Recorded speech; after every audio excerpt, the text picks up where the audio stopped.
For 12 years, Frank drove the same yellow cab through downtown. 6 days a week, rain or snow. Most passengers barely looked at him.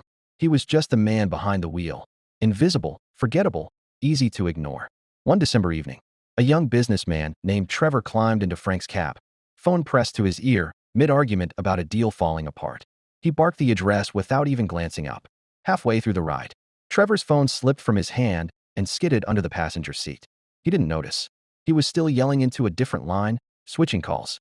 When they arrived, Trevor threw a 20 at Frank without counting change, slammed the door, and disappeared into his office building.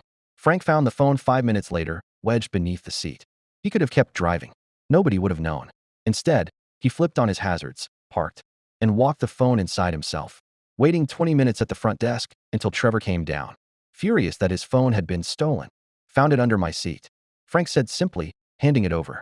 "Figured you'd need it." Trevor took it without a thank you. Already typing, already gone.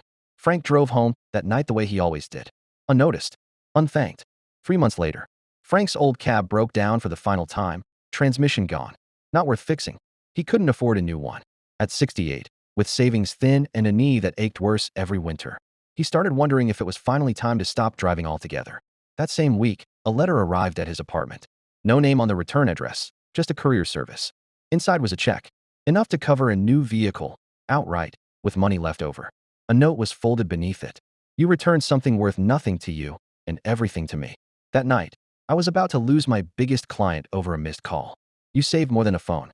Drive safe, Frank. T." Frank sat at his kitchen table for a long time, the note trembling slightly in his hands. He never did learn what was actually on that phone. He never needed to, because the kind of person who returns a forgotten phone at midnight, expecting nothing, that's exactly the kind of person the universe eventually remembers too.